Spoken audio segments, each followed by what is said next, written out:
Good morning dear students, कैसे हैं आप सब। आइए आज हम पढ़ते हैं नव भारतीय हिंदी पाठमाला का हमारा पाठ 4 एक रहे हैं एक रहेंगे, जो कि एक कविता है। इस कविता में बताया गया है कि भारत में किस प्रकार अनेकता में एकता है, कैसे वहाँ पर सब अलग अलग धर्म जाति संप्रदाय के लोग रहते हैं, लेकिन फिर भी आपस में उनमें क्या है, भाईचारा है, वो सब मिलजुल कर रहते हैं। तो आज हम इस कविता में पढ़ेंगे कि किस तरह से हमारे भारत देश में अलग अलग धर्म संप्रदायों में विभिन्नता होते हुए भी वो कैसे सब एक हैं। तो आइए हम कविता पढ़ना प्रारंभ करें। तो देखिए, ये हमारा पाठ 4 है, जो कि एक कविता है। एक रहे हैं एक रहेंगे। हमारी कविता का शीर्षक है एक रहे हैं एक रहेंगे। इस कविता में बताया गया है कि हम सब भारत माता की संतान हैं और धरती आकाश मंदिर मस्जिद सब अपने हैं। हमारे देशवासियों में भाईचारे की भावना है। अलग अलग होने पर भी हम सबका एक ही जय भारत नारा है। यहाँ प्रत्येक के कंठ से देशभक्ति के स्वर ही गूंजते हैं। भिन्न भिन्न होने पर भी हम सब भारतवासी हैं। शत्रु भी हमसे डरकर भाग जाते हैं। इस प्रकार कवि बताते हैं कि हम एक थे और सदैव एक रहेंगे। तो आइए हम कविता पढ़ना शुरू करते हैं। एक रहे हैं एक रहेंगे, कंठ कंठ से गूंज उठा स्वर। हम भारत माँ के बेटे हैं, दिल से भाई भाई हम। चाहे हिंदू चाहे मुस्लिम, चाहे सिख ईसाई हम। मंदिर मस्जिद गिरजा अपने, अपनी धरती अपना अंबर। कंठ कंठ से गूंज उठा स्वर। इन पंक्तियों में कवि कह रहे हैं कि हम सदैव एक थे और एक ही रहेंगे, और यह बात सबके कंठ से, सबके गले से ये स्वर है, जो ये हमारी आवाज है, वो गूंज रही है। सब भारत माँ के बेटे हैं। हम सब क्या हैं? भारत माँ की संतान हैं। दिल से भाई भाई हम। चाहे हम हिंदू हैं, चाहे मुस्लिम हैं, चाहे सिख हैं, चाहे ईसाई हैं, लेकिन हम क्या हैं? दिल से भाई भाई हैं। हम दिल से क्या हैं? भाई भाई हैं। मंदिर मस्जिद गिरजा अपने, अपनी धरती अपना अंबर। मंदिर है, मस्जिद है, गिरजा है, ये सब क्या है? हमारे अपने हैं। हमारी धरती है, वो भी अपनी है, और अंबर क्या है? आसमान, वो भी हमारा अपना है। कंठ कंठ से गूंज उठा स्वर, और प्रत्येक के गले से, कंठ से यह स्वर, यह आवाज आ रही है कि हम सब एक हैं और एक ही रहेंगे। तो इन पंक्तियों में आपने पढ़ा कि जो भी हमारे देश में रहने वाले अलग अलग धर्मों के लोग हैं, वो अपने अपने अलग अलग पूजा स्थल हैं, वहाँ पर जाते हैं। अलग अलग उनके पूजा स्थल हैं, लेकिन वो रहते सब कहाँ हैं? भारत में। तो वो सब क्या हैं? एक ही भारत माता की संतान हैं। आगे पढ़ते हैं। अपना देश बड़ा प्यारा है, आपस में भाईचारा है। अलग वेश भाषाएं लेकिन जय भारत सबका नारा है। अब कवि कह रही हैं कि हमारा देश है वो बहुत ही प्यारा है। यहाँ पर अलग अलग धर्मों के लोग रहते हैं, लेकिन आपस में उनमें क्या है? प्रेम है। भाईचारा क्या है? प्रेम है उनमें। अलग अलग वेश भाषाएं, वेश क्या है? जो पहनावा है उनका। भाषाएं, जो वो भाषाएं बोलते हैं, कोई हिंदी है, कोई पंजाबी बोलता है, कोई गुजराती बोलता है, लेकिन वो सब क्या है? आपस में मिलजुल कर रहते हैं। जय भारत सबका नारा है, और उनका नारा क्या है? जय भारत, भारत की हमेशा जय हो।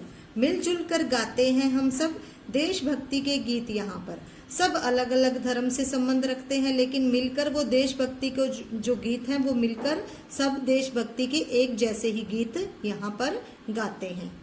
कंठ कंठ से गूंज उठा स्वर, और सबके गले से बार बार यह आवाज आती है, यह स्वर गूंजता है कि हम एक हैं और एक ही रहेंगे।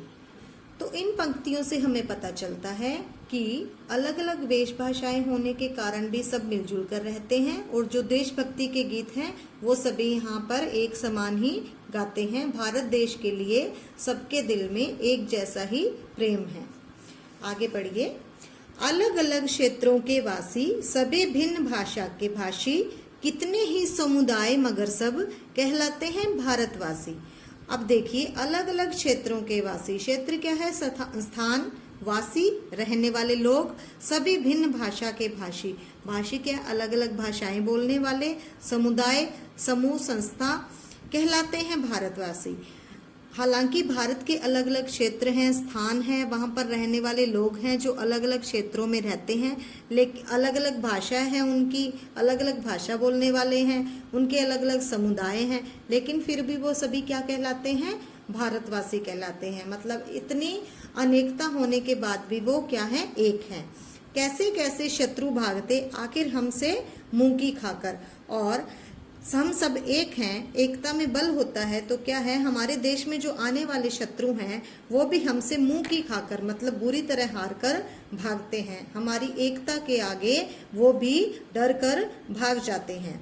एक रहे हैं एक रहेंगे, कंठ कंठ से गूंज उठा स्वर। अंत में पंक्तियों में कवि कह रहे हैं कि हम भारतवासी क्या हैं? एक हैं और हमेशा ही एक रहेंगे। और हमारे गले से बार बार यह एक ही आवाज आ रही है कि हम अलग अलग होने के बावजूद भी क्या हैं? एक हैं। इस कविता का संदेश है हम सब एक हैं, अर्थात हम अलग अलग धर्मों से, देखिए जहाँ पर चित्र में इसमें दिखाया गया है कि किस प्रकार यहाँ पर अलग अलग धर्म हैं, मंदिर, मस्जिद, गुरुद्वारा है, ये सब अलग अलग धर्मों के बच्चे हैं। यहाँ पर ईसाई, पंजाबी, सिख, गुजराती, सभी तरह की स्त्रियाँ, लेकिन ये सभी क्या हैं? भारतवासी है ना, रहते तो ये सब भारत में हैं, और इनका नारा और देशभक्ति के गीत सभी क्या हैं? वो भारत के लिए एक जैसे ही हैं। तो आइए देखते हैं, ये हमारे इस पाठ का अभ्यास कार्य है। ये हमारे शब्दार्थ हैं जो आपने हिंदी नोटबुक में करने हैं। उसके बाद वाचन, शुद्ध लेख, ये आप बोलकर अभ्यास करेंगे। कंठ, गूंज, ईसाई, मस्जिद, भाईचारा, क्षेत्र, समुदाय, भिन्न, इनको आप बोलकर अभ्यास करेंगे। इसके बाद है मौखिक, सोचिए और बताइए। ये मौखिक प्रश्न हैं, आप इनका सोचकर अपनी कल्पना शक्ति से उत्तर सोचेंगे और बताएंगे। इसके बाद लिखित कार्य में आपने दी गई कविता की पंक्तियां पूरी करनी है। यहाँ पर जो आपको कविता हमने अभी पढ़ी है उससे ये कुछ वाक्य जो अधूरे हैं, जो रिक्त स्थान है, ये यहाँ पर आप पूरे करेंगे। इसके बाद दिए गए प्रश्नों के उत्तर कुछ शब्दों में लिखिए। ये अति लघु प्रश्न उत्तर है जिनके आपको उत्तर आपकी इसी पुस्तक में आपने जो स्थान दिया गया है वहां पर लिखने हैं। प्रश्न 3 में दिए गए प्रश्नों के उत्तर लिखिए। ये प्रश्न आपको आपकी हिंदी नोटबुक में लिखने हैं, जिसके उत्तर मैं आपको उपलब्ध करवा दूंगी। इसके बाद भाषा की दुनिया, इसमें व्याकरण से संबंधित कुछ पर्यायवाची शब्द हैं, अनुस्वार और अनुनासिक है और हैं का अंतर समझकर खाली स्थान भरने हैं। ये आप इसके हेल्प बॉक्स की सहायता से पर्यायवाची शब्द लिख सकते हैं। अनुस्वार अनुनासिक आप खुद लिखने की अभ्यास कीजिए। उसके बाद मैं आपको इसकी जल्दी ही आंसर की है वो उपलब्ध करवा दूंगी। ये एक मुहावरा है, मुंह की खाना। मुहावरे का अर्थ है बुरी तरह हारना। मैंने इसका वाक्य प्रयोग किया है, पाकिस्तान ने क्रिकेट मैच में भारत से मुंह की खाई। आप यहाँ पर अपनी कल्पना शक्ति से और कोई वाक्य भी लिख सकते हैं।